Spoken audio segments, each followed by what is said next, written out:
Malik steno centre में आप सभी का स्वागत है। आज लेकर आया हूँ रामधारी गुप्ता खंड 1 से प्रतिलेखन संख्या 51 और 52, जिसकी स्पीड होगी 90 वर्ड पर मिनट। डिक्टेशन स्टार्ट होगी ठीक 5 सेकंड बाद। Ready start. महोदय, योजना पर वाद विवाद सच्चे अर्थ में एक राष्ट्रीय विचार विमर्श का अवसर है और मुझे प्रसन्नता है कि सदस्यों ने इसे गंभीरतापूर्वक लिया है। हालांकि इसकी आलोचना भी हुई है। ऐसी आलोचना सुनने के हम अभ्यस्त हो चुके हैं। पहले इसका लक्ष्य योजना पर विचार ही हुआ करता था। सौभाग्य से वह बात अब नहीं रह गई है और हम विकास की ऐसी सीढ़ी पर पहुंच चुके हैं जब मुझे आशा है कि सभी दल योजना के विचार का अनुमोदन करते हैं। कुछ ने योजना के कुछ अंशों का अनुमोदन किया है और इसकी आलोचना अनेक कार्यक्रम को लागू करने के तरीके के लिए सुरक्षित रखी है। कई सदस्य ऐसे हैं जो योजना के हमारे ढंग को बिल्कुल पसंद नहीं करते। अब यह स्पष्ट है कि हम में से प्रत्येक व्यक्ति के रूप में नहीं, बल्कि दल के प्रतिनिधि के रूप में कुछ विचारों के पक्ष में हैं और कार्य संचालन के किन्हीं विशेष तरीकों को पसंद करता है। हमने पर्याप्त विचार विमर्श और सोचने समझने के बाद यह निश्चय किया कि हमें किस प्रकार का योजना आयोग बनाना चाहिए और योजना आयोग को किस ढंग से काम करना चाहिए। योजना आयोग में निर्दलीय, स्वतंत्र विचारों वाले और गैर राजनीतिक विशेषज्ञ होते हैं, लेकिन वे पूरी तरह से योजना के लिए जिम्मेदार नहीं होते। योजना का निर्माण प्रत्येक राज्य के विभिन्न स्तरों के लोगों के साथ अनेक विचार विनिमयों के आधार पर होता है और अंततः उसे अंतिम रूप देने के लिए राष्ट्रीय विकास परिषद में प्रस्तुत किया जाता है, जिसके अंतर्गत सभी मुख्यमंत्री होते हैं, जिनमें अनेक अन्य दलों के होते हैं। वे मिल बैठकर अपने विचार व्यक्त करते हैं।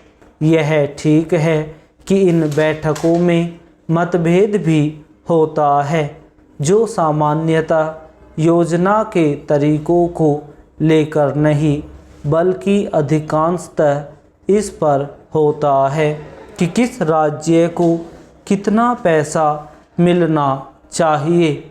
हम जानते हैं कि हमारा कोई भी ऐसा कार्यक्रम नहीं है जो हमारी पूरी जनसंख्या की आवश्यकता के लिए पर्याप्त हो।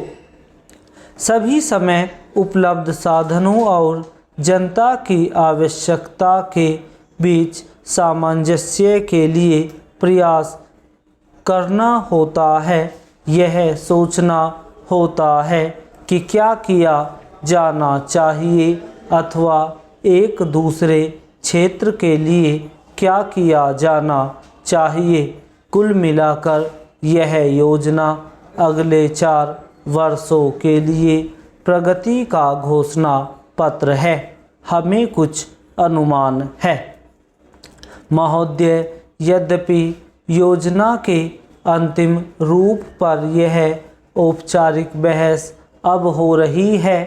हमने योजना के प्रारूप के बारे में काफ़ी ब्यौरेवार विचार किया था। एक माननीय सदस्य ने कहा है कि योजना से ऐसा नहीं लगता कि कामों को निपटाने में तत्परता जरूरी है।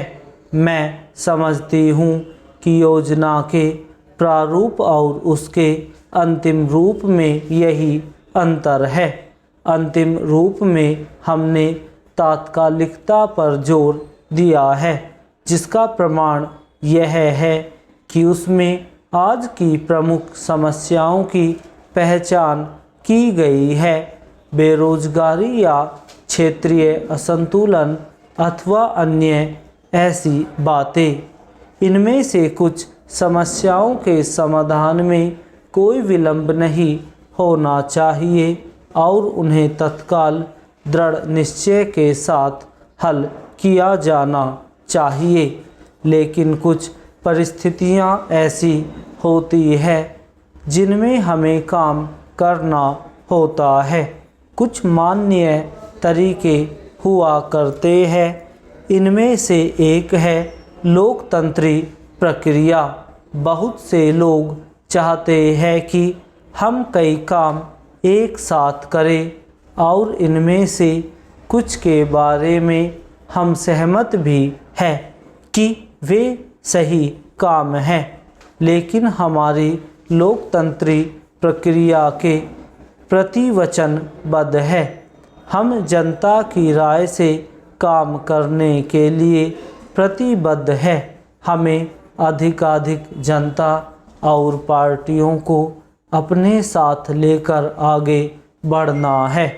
मैं समझती हूँ कि अगर इससे हमारी गति कुछ धीमी भी रहती है तो भी हमारी प्रक्रिया को बल मिलता है और हम जो भी काम हाथ में लेते हैं उसे बल मिलता है।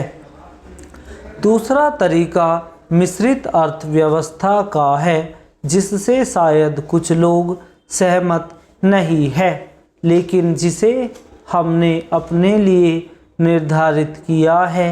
ऐसी अर्थव्यवस्था की अनेक त्रुटियां भी होती है, लेकिन हमारे देश में आज जो परिस्थिति है उसमें हमारी सरकार, हमारे पूर्ववर्तियों और आज के सहयोगियों ने यह अनुभव किया कि हमें इस तरीके को अपनाकर चलना चाहिए।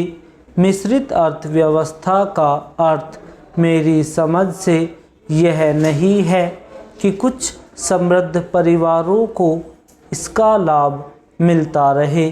कृषि या लघु उद्योग जैसे अनेक क्षेत्र कमज़ोर वर्गों के लाभ के लिए निजी क्षेत्र में रखे गए हैं और हमारी मिश्रित अर्थव्यवस्था के अंतर्गत अपने लिए लोगों को अनेक कार्यक्रम अपने हाथ में लेने के अलावा उनमें अपने लिए काम करना चाहिए। मुझे मालूम है कि स्वाधीनता के तुरंत बाद जो स्थिति उत्पन्न हुई थी उसका कुछ परिवारों, ग्रुपों, व्यावसायिक घरानों ने निजी स्वार्थ के लिए लाभ उठाया। Full stop. अगर आपको वीडियो पसंद आए तो लाइक शेयर करना न भूलें।